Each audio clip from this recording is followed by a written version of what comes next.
Hi, let's do part 4. We're on page 12 of Learning Target 8. So I feel like this has always been a pattern. We teach you how to multiply, then we teach you how to divide. We teach you how to read from a graph, then we make you graph.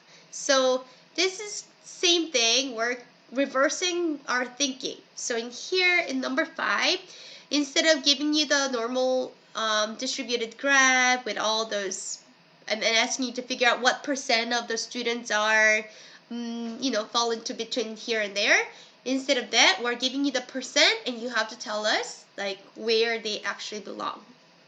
So 5A, in order to test into an upper level course in college, the university takes top 16% of the scores. Do you see? Now we know the percent. If the scores are normally distributed with a mean score of 84% and standard deviation of 5%, what is the minimum score required to advance to the next level? So you need to come up with the whole thing, just like yesterday. Like, we need to come up with the normal distribution graph. The mean is going to be 84, so we're putting 84 here. 1, 2, 3. So standard deviation 1 away, 2 away, 3 away. The other direction, right? We need to come up with the graph before you can answer these questions. Standard deviation of 5%. So from the mean, it's going to be 89. 5 more, 5 more, and 5 more. 5 less, 5 less, and wait a minute. Oh, that's silly. Okay, see? Oh yeah, I was gonna say, like in this one, if you make a mistake, you might not even find out because it's not really giving you exactly what scores. So it's just asking what percent of the students. Well, after you label your graph, you have to make sure you put the percentages. That way you won't forget. 34, 34, 13.5, 2.35, 0.15.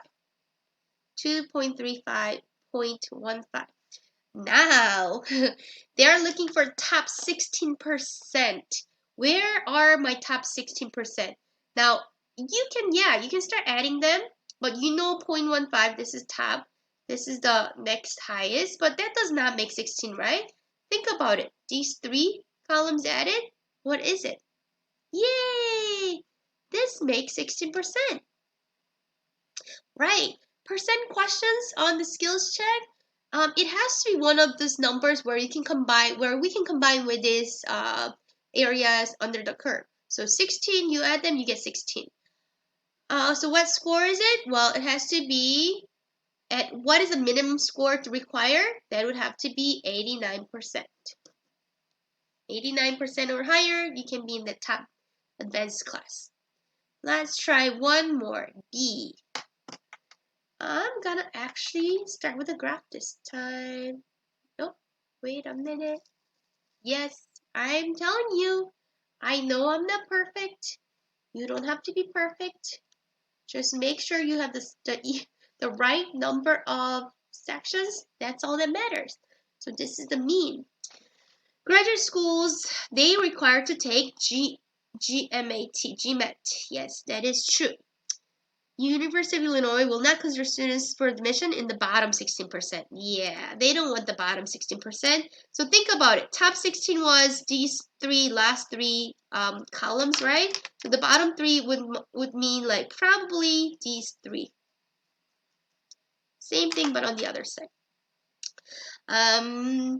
Score had the mean of 527. So the middle is 527.